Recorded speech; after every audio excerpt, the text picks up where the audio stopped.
Welcome to a new deep dive.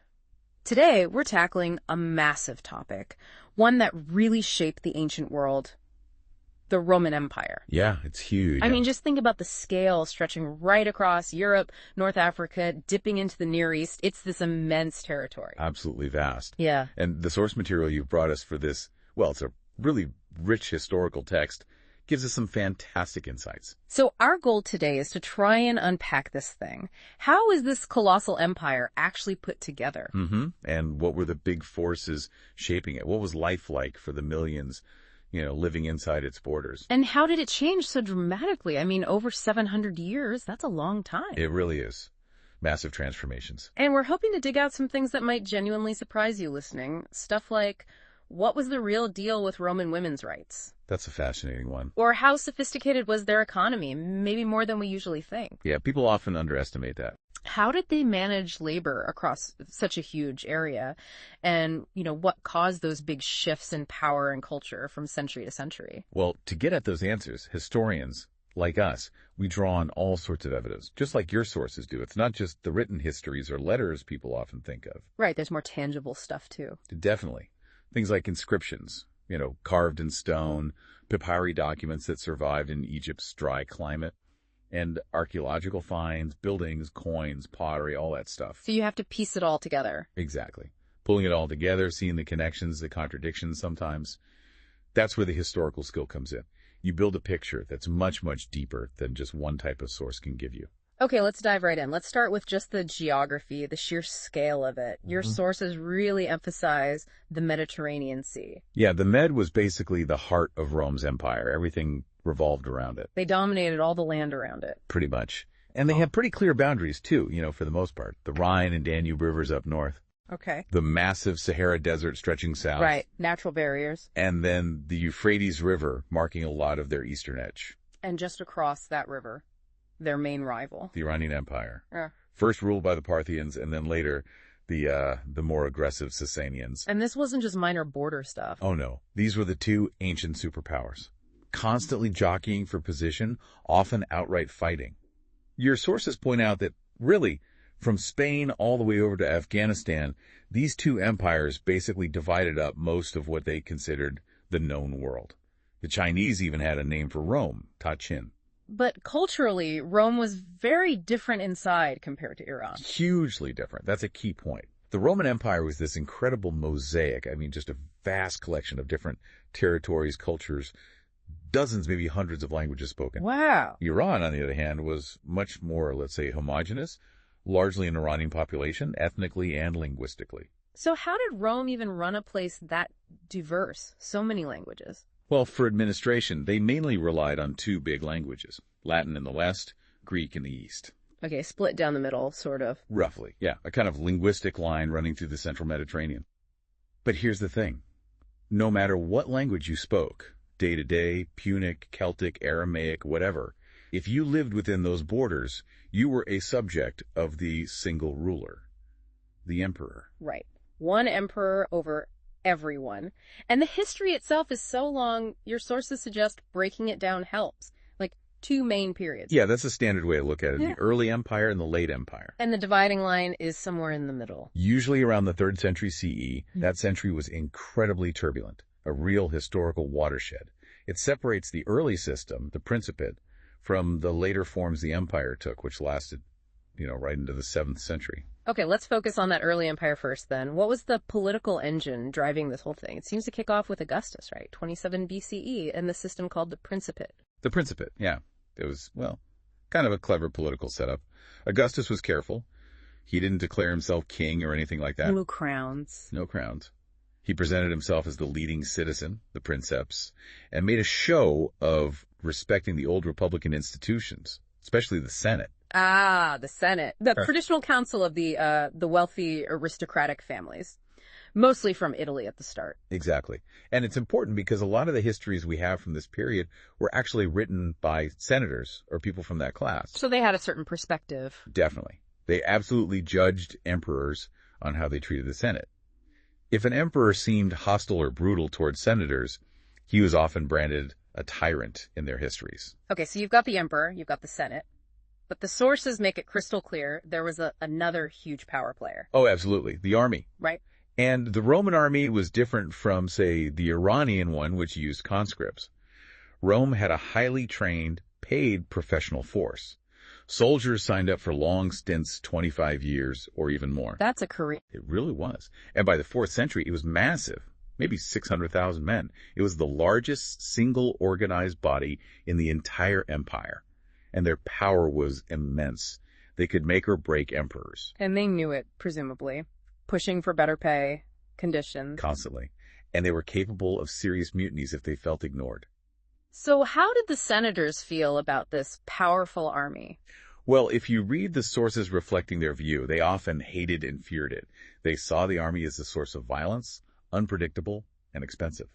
Funding the military became a huge drain, especially when taxes had to go up in the 3rd century to pay for it all. Okay, so let's really try to unpack this three-way dynamic. Emperor, Senate, army, how did they interact? Well, fundamentally, the emperor's power depended on controlling the army. That was job one. Keep the soldiers happy, or at least loyal? Exactly. Because if different legions in different parts of the empire decided to back rival generals, well, then you had civil war. That happened a lot in the Republic. Less so, thankfully, in the first couple of centuries of the empire. So relative stability early on. Yeah, your source notes that the first 2 centuries were remarkably stable, internally at least, apart from one messy year, 69 CE, when there were several emperors in quick succession. Succession was often handled through family ties or adoption, like Augustus adopting Tiberius to follow him. And they weren't constantly trying to conquer huge new territories in this early phase. Not really, no. The empire was already vast. Emperor Trajan tried a big push east beyond the Euphrates, but that was unusual and didn't last. So how did expansion happen then, if not by constant war? Often more gradually, they'd absorb what were called dependent kingdoms.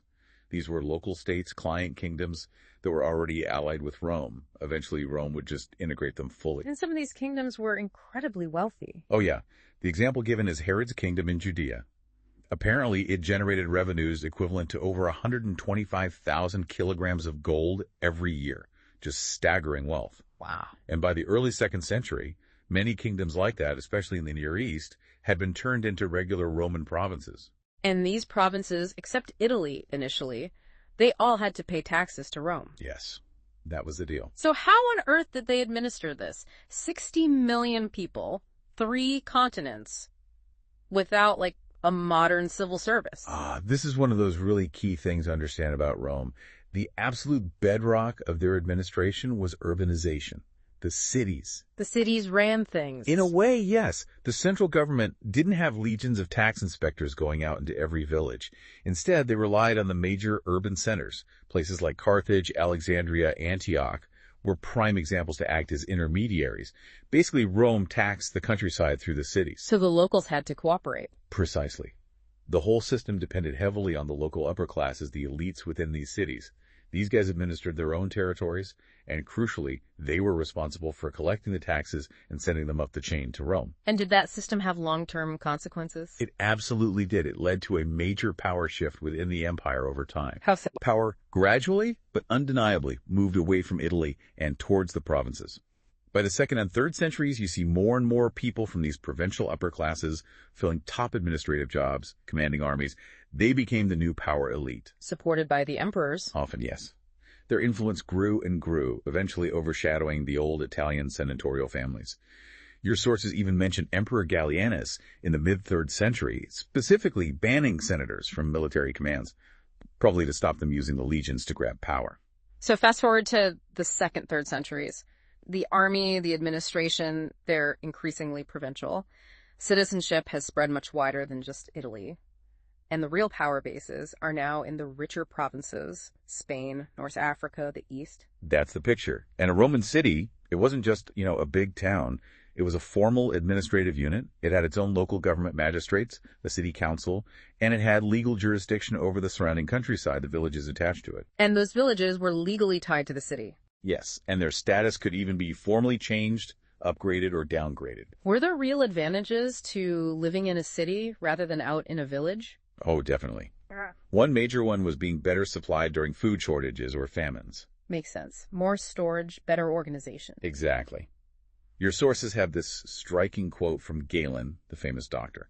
He describes city dwellers having stored grain to fall back on, while peasants in the countryside during a famine were reduced to eating like twigs and roots, stuff not even fit for animals. A stark contrast. And cities had other things too, the famous public baths. A very distinctive Roman feature, quite different from, say, the Iranian world, where attitudes towards public water use were different. And the sheer amount of public entertainment. Your source mentions calendars showing 176 days a year dedicated to shows and games. Wow, that's almost half the year. Yeah, a very different rhythm of life in the city versus the countryside.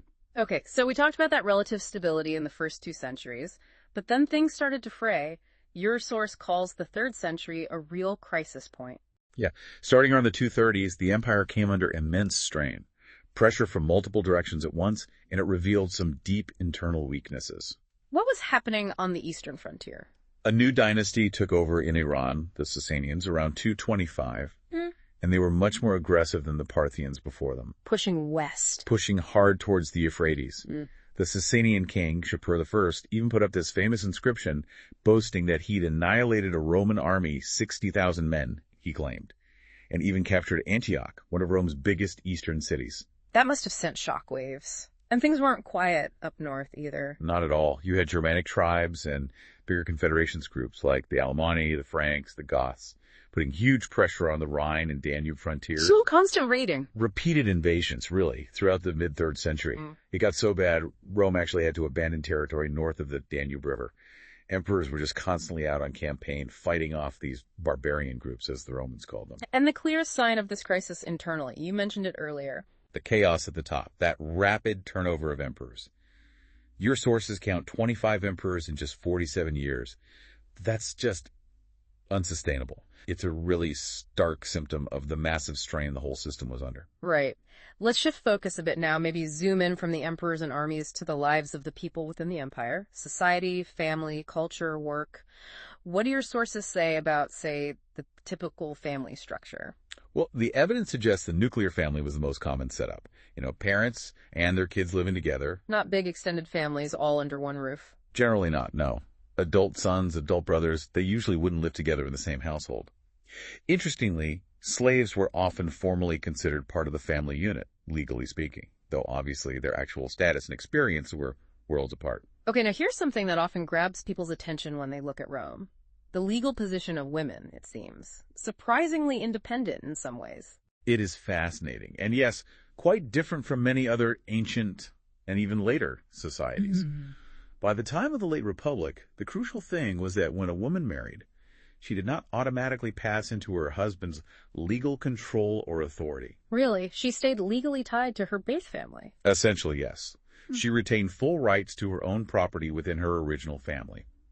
Now, her dowry, the money or property she brought to the marriage, that went to the husband to manage for the marriage's duration, to help support the household. Okay. But she was still considered the primary heir to her father's property. And when her father died, she could become an independent property owner in her own right. So women could own land, businesses, manage their own affairs. Yes, legally, they had considerable rights to own and manage property. The law often treated a married couple as 2 separate financial entities. The wife had a significant degree of legal independence. And divorce. Also relatively straightforward compared to later periods. Often just required a formal notice of intent from either the husband or the wife. That sounds quite modern almost. It does, legally speaking. Yeah. But we have to balance that with the social reality. Your sources are quick to point this out, too. Ah, the catch. Well, marriages were almost always arranged by families, and there was usually a big age gap. Men often married in their late 20s or early 30s, while women were typically in their late teens or early 20s. That creates an imbalance right there. It certainly encourages inequality. And cultural norms meant that wives were, in practice, often dominated by their husbands. Augustine, a famous church father, wrote very frankly about his own mother being beaten by his father, and said it was common among wives in their town. And fathers had huge power, too. Immense legal power, patria potestas, over their children. Technically, this included the right of life and death, which could manifest in the grim practice of exposing unwanted newborn infants. So, legal rights are one thing, lived experience is another. A really important distinction. What about literacy? Could most people read and write? It seems to have varied hugely across the empire. Some places show surprising levels of what we called casual literacy. Like Pompeii, all that graffiti. Exactly. Pompeii, frozen in time, is amazing for this. You find advertisements painted on walls, political slogans, personal messages, even jokes scratched into the plaster. Your source mentions one brilliant bit of graffiti. Wow, I admire you for not collapsing in ruins when you have to support so much boring writing on you. That's great. It suggests that a fair number of people could at least read everyday stuff, even if they weren't writing literature. But it wasn't like that everywhere. No. In Egypt, for instance, where papyrus documents survive so well, we see lots of formal contracts and things where it explicitly says that someone involved couldn't read or write and needed a scribe or had someone else sign for them. So patchy, but maybe more common among certain groups. Definitely seems literacy was more widespread among soldiers, army officers, estate managers, people whose jobs required reading and writing. And the sheer cultural diversity must have been incredible. Oh, completely. It wasn't just language. It was everything. The different religious cults people followed, the local gods they worshipped alongside the Roman ones, Judaism, with its own internal diversity. Right. Then you had countless languages spoken Aramaic in the East, Coptic in Egypt, Punic and Berber in North Africa, Celtic languages in the West and North. You'd see it in different styles of dress, types of food people ate, their social customs, even the way they built their houses or villages. It was a real patchwork. And many of these cultures were mainly oral, weren't they? Didn't have writing at first. That's right. Armenian, for example, only got its own written script in the 5th century. Coptic, the language of Egypt, got a Bible translation in the mid-3rd century, which helped standardize its written form. But in some places, the spread of Latin, especially as the language of power and administration, actually led to the decline or disappearance of written forms of local languages, like Celtic after the 1st century or so. Okay, let's shift gears to the economy. Your sources describe it as having some serious infrastructure. Yeah, they invested heavily in things like harbors, mines, quarries, brickworks, factories of various kinds. And the trade in bulk goods was enormous. What were the big commodities? The big three were wheat, wine, and especially olive oil, moved in absolutely huge quantities across the Mediterranean. Major production zones were places like Spain, Gaul, modern France, North Africa, Egypt, and Italy itself. And how do we know so much about this trade? It seems archaeology plays a huge role here. It's crucial, and one of the star finds is the humble amphora. The pottery jars. Exactly, the standard container for shipping liquids like wine and oil. And archaeologists find them everywhere. There's even a place in Rome, Monte Testaccio, which is basically an artificial hill made almost entirely out of broken amphorae, the fragments of maybe 50 million vessels dumped there over centuries. 50 million. That's incredible. What can you learn from broken pots? A surprising amount.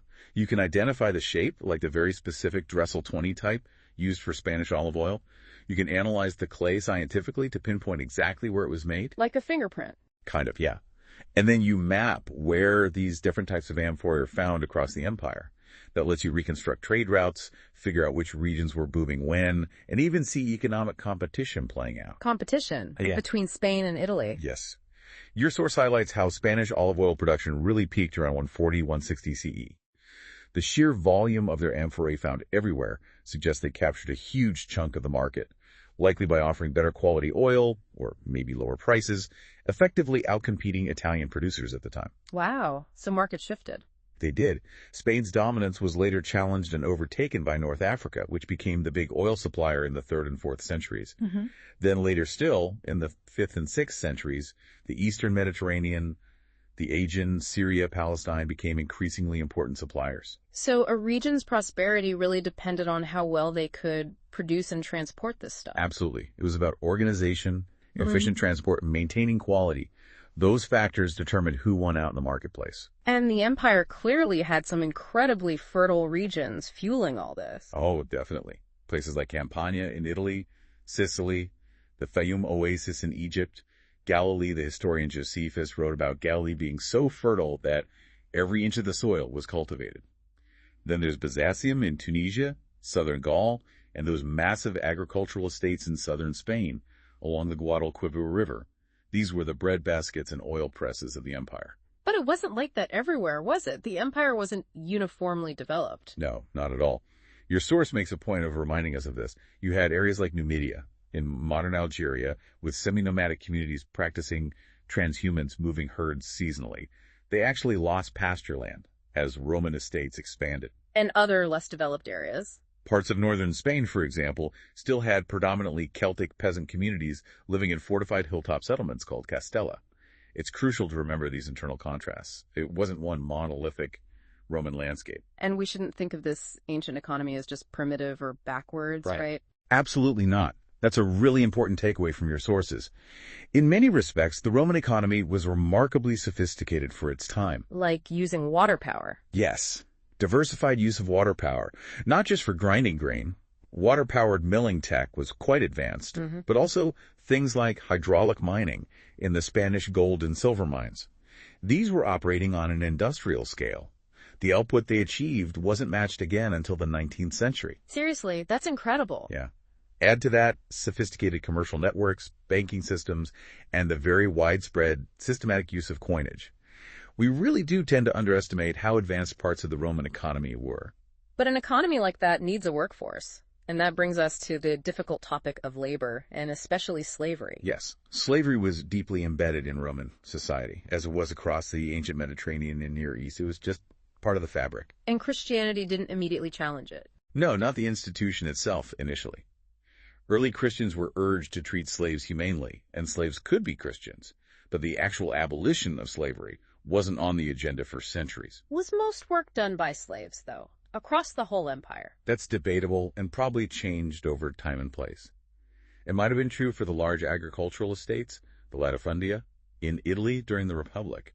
But empire-wide, especially later on, it's less clear that slaves were always the bulk of the labor force in all sectors. Why not? Were slaves expensive? They were an investment. And economic calculation often played a role. For example, agricultural writers like Columella advised against relying solely on huge gangs of slaves for short, intense periods like the harvest, or using them in really unhealthy areas like malarial swamps. Not primarily out of kindness, but because it wasn't cost-effective to maintain vast numbers year-round or risk losing expensive slaves to disease. Though sometimes ordinary people did react against the brutality. There are glimpses. Your sources mention that famous incident described by the historian Tacitus. A high-ranking official, the city prefect of Rome, was murdered by one of his own slaves. Okay. By ancient Roman law, if a master was killed by a slave in his own house, all the slaves living under that same roof were supposed to be executed, even if they were completely innocent. Hundreds of people in this case. Ooh, just executed. Yes. But Tacitus reports that a huge crowd gathered, protesting, trying to save them. Riots broke out. Ultimately, the Senate insisted on upholding the harsh law, citing tradition and the need to control slaves, but the popular outrage initially prevented the executions. It shows a tension there. And as the big wars of conquest slowed down in the first century or so, the supply of new slaves captured in war would have decreased. Right. That likely led to a greater reliance on slaves born within existing households, what's called slave breeding, or increasingly turning to other forms of labor, like hiring free wage workers. Yes. Free labor was often used for big public works projects, probably because it was cheaper than buying and maintaining slaves just for that project. And slaves, or often freedmen, former slaves, granted freedom, were sometimes used as business managers. Masters might give them capital to run a shop or a workshop. You didn't need huge numbers for that. The writers who talked about farming, they seemed obsessed with managing labor. Oh, absolutely. Columella is very practical about it. He says landowners should always keep spare tools on hand, double what they think they need. Why? Because, he argues, the value of the loss in slave labor time, while a slave waits for a broken tool to be fixed, far exceeds the cost of the extra tool. Purely economic calculation. Completely. And there's this underlying assumption in Columella and others. Without constant supervision, workers, especially slaves, just won't do anything. So supervision, control, that was paramount. Did they have specific methods for organizing workers? Columella recommended grouping workers into gangs or teams, suggesting squads of 10 because they were easier for an overseer to watch. Although, interestingly, another writer, Pliny the Elder, condemned using chained gangs of slaves working the fields, calling it the worst method of farming. So there were different views. And the level of control could be intense even outside agriculture. Yes, Pliny the Elder also describes frankincense processing factories in Alexandria. He talks about measures to prevent theft of the valuable incense. Workers supposedly had to wear seals on their aprons, put masks or nets over their heads, and strip naked before they were allowed to leave the premises at the end of the day. Wow. That's extreme. It shows the lengths employers might go to control labor and resources in certain industries. Did workers resist? Or were there other ways people were forced into labor besides outright slavery? Yes to both. Peasant desertion was a constant headache for landowners, and the state people just walking away from their farms or villages in order not to engage in agricultural work, as one text puts it. They just left. Yeah. There was even a law in 398 AD that mentioned branding recovered runaways to make them easier to identify if they fled again. Branding. And debt. Could that trap people? Definitely. Debt bondage was a major issue. Employers would use contracts that could easily lead free workers into inescapable debt, effectively forcing them into servitude. There's a poignant quote from a 2nd century writer saying, "Thousands surrender themselves to work in servitude, although they are free." That's grim. It is. Augustine, in his letters, even mentions desperate parents sometimes selling their own children into servitude for a fixed term, maybe 25 years, just to survive. And widespread rural debt could absolutely fuel unrest. During the Great Jewish Revolt against Rome, starting in 66 CE, one of the first things the rebels did was burn the archives containing money lenders' bonds, clearly a popular move to cancel debt. So it's a complex picture. Slavery, yes, but also debt bondage, strict supervision, and peasant resistance. Exactly. But we should also balance it. It wasn't all coercion everywhere, all the time. Your sources do mention wage labor becoming more common, especially later on. For instance, the Emperor Anastasius in the late 5th century managed to build the strategic city of Dar very quickly by offering unusually high wages, which attracted workers from all over. So money could talk too. It could. And by the 6th century, particularly in the Eastern Empire, evidence from places like Egypt suggests wage labor was actually quite widespread in various sectors. Okay, let's move towards the later period, what scholars call late antiquity, starting roughly with Constantine in the early 4th century. How did the social structure itself change from that earlier picture Tacitus painted? Tacitus, back in the early empire, he talked about senators, then the equites or knights, a sort of second tier of aristocrats, then respectable commoners, often attached to wealthy households, then the broader lower classes, the plebes, and finally slaves at the bottom. And that lineup changed significantly by, say, the 4th or 5th century? Fundamentally, yes. The old distinctions between senators and equites blurred. They basically merged into a single, much larger, unified aristocracy. And these weren't just Italians anymore. No way. By this late period, your sources estimate that at least half of these great aristocratic families came from the provinces, especially North Africa and the East. That really shows the geographic power shift we talked about earlier. And this late Roman aristocracy, they were known for being incredibly wealthy. Off the charts wealthy. We have this amazing account from Olympiodorus, writing in the early 5th century, about the senators in the city of Rome itself. He says the richest households had annual incomes reaching up to 4,000 pounds of gold. 4,000 pounds of gold per year. Per year. Plus, he says income in kind, grain, wine, oil from their estates worth about a third more on top of that. Even the sort of second-tier aristocrats might pull in 1,000 to 1,500 pounds of gold a year. Just immense fortunes. But all that wealth didn't necessarily mean they held all the power. That's a crucial distinction in late antiquity. They were incredibly rich, but often the real political and military power lay with the top generals and imperial administrators. And these military elites often came from non-aristocratic, even humble backgrounds. They rose through the army ranks. Okay, so below the super-rich aristocracy, who was in the middle? You had what we might call middle class, though it's a tricky term. It was largely made up of people working for the imperial government. The bureaucracy was much bigger by now, and soldiers in the army. Plus prosperous merchants and farmers, especially numerous in the thriving eastern provinces. Their status and security often depended heavily on their connection to the state. And then below them, the vast majority of the population. Yes, the lower classes, often referred to legally as the humiliores, meaning the more humble ones. This huge group included agricultural laborers working on the giant estates, workers in mines and industries, migrant workers who followed the harvests or moved for construction projects. A lot of movement. Yeah. Also self-employed artisans in the towns that might have been slightly better off than pure wage earners. And then you had casual day laborers in the cities, and still, especially in the West, many thousands of slaves. This whole later period, 4th to 7th centuries, gets called late antiquity. Why that term? It's a useful term because it captures the sense that this wasn't just the decline and fall of Rome. It was a period of profound transformation, really complex, with lots of continuity alongside the changes. It leads into the early Middle Ages in the West and the Byzantine period in the East, but it has its own distinct character. And culturally, it was a time of huge upheaval, especially religiously. Absolutely momentous developments. Two stand out above all. First, Emperor Constantine embracing Christianity in the early 4th century and making it essentially the favored and eventually official religion of the empire. A massive shift. Huge. And then, bookending this period in the 7th century, the incredibly rapid rise of Islam. Before Constantine, the empire's religious landscape was mostly traditional Greco-Roman polytheism.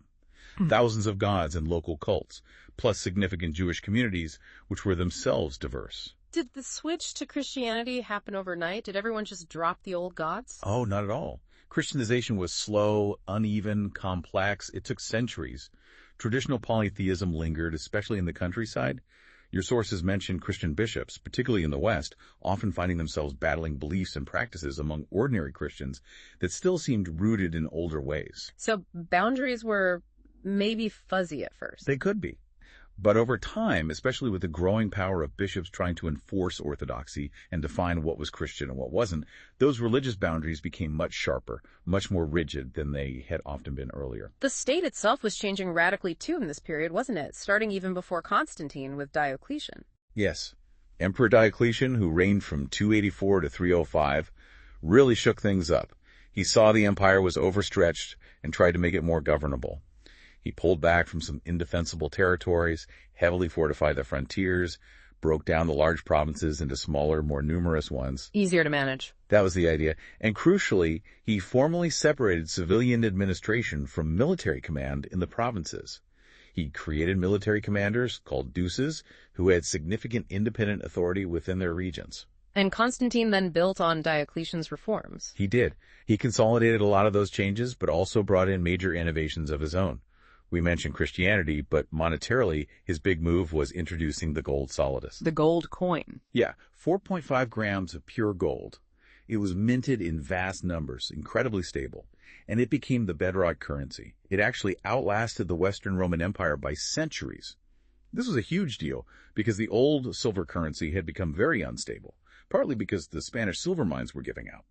Gold, however, was much more plentiful in late antiquity, partly through new sources and maybe state actions. And Constantine also made that massive political statement founding a new capital. Constantinople, modern Istanbul. Creating this new Rome in the East had enormous consequences. It needed its own senate, which meant rapidly expanding the governing classes, pulling more elites into the imperial structure, and decisively shifting the empire's center of gravity eastward. And your sources suggest that, despite the pressures, this later period actually saw significant economic growth, especially in the East. Yes, particularly in the East. That stable gold currency, the solidus, helped.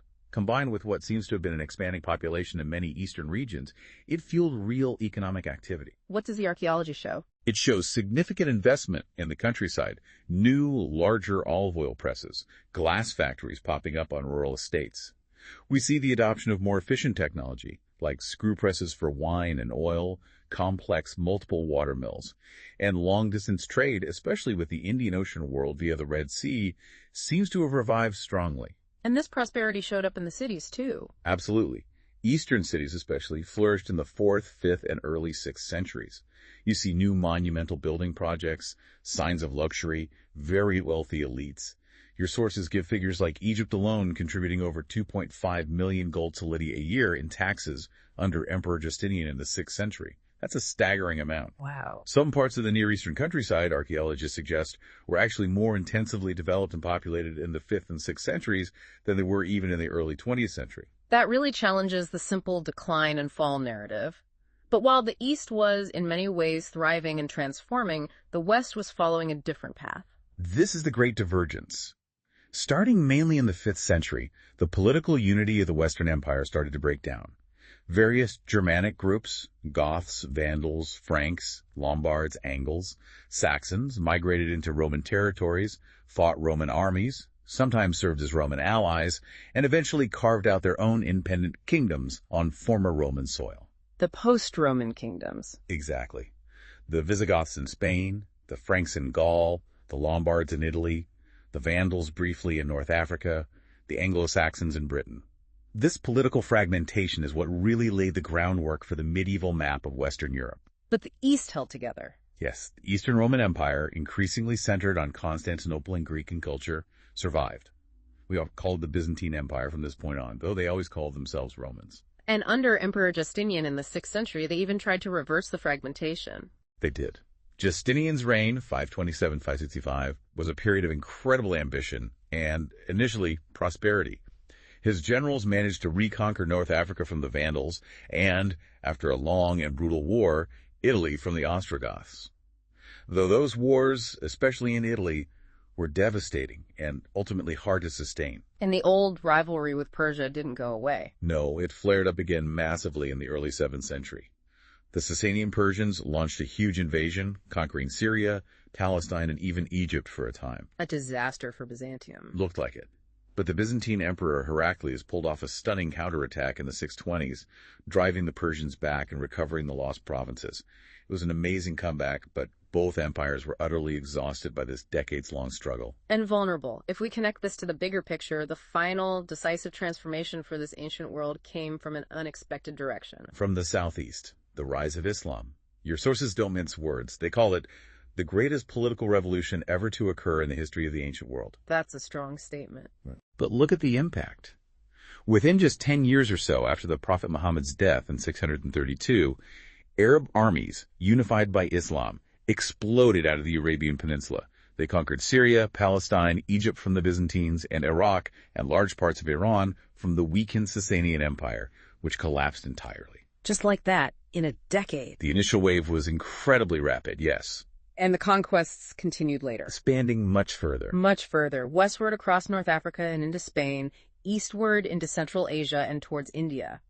A key factor your sources highlight was the unification of the previously fragmented Arab tribes under the banner of Islam.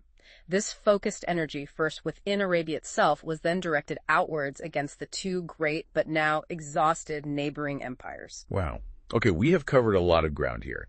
From just the sheer size of the Roman Empire to things like women's legal rights, which might surprise people. Yeah, the sophistication of the economy. The complex and often harsh realities of how they controlled labor. And how the whole thing wasn't static at all, but went through these huge crises and transformations, leading to the West breaking apart politically, while the East continued as Byzantium. Only for both to be profoundly reshaped by the rise of the Caliphate, the new Islamic Empire. This deep dive, really getting into your sources, it just underlines how complex and dynamic this Roman world was. Absolutely. It wasn't just one thing. It evolved, it adapted, it faced enormous pressures, and it eventually transformed into completely new political and cultural forms. Yeah. We saw how Byzantium carried forward some Roman traditions, especially urban life and Christianity, and how the Caliphate, in turn, built upon the foundations laid by both the Romans and Persians in the lands they conquered. So, thinking about all this, what's the big takeaway for us looking back? We've seen parts of this ancient world that seem almost modern in some ways. Like the scale of mining, maybe, or certain legal rights for women. But at the same time, deeply embedded practices like slavery and debt bondage that seem incredibly harsh. It's a crucial reminder, isn't it? History isn't some simple story of progress. Societies are always these complex, often contradictory mixes of different ideas, technologies, and social practices, all existing at the same time. Which maybe leads to a final thought for people to chew on. Think about the legacy of Rome. Even after the Western Empire fragmented politically, so much endured. Its legal principles, its languages, Latin becoming the root of so many European languages, its engineering and infrastructure, even ideas about administration and empire. These things didn't just vanish. They persisted, they were adapted, they shaped the different medieval and eventually modern worlds that grew out of that vast Roman territory. So the question is, what echoes of that immense, complicated, and transformative Roman world do you still see or perhaps overlook in the world around us today?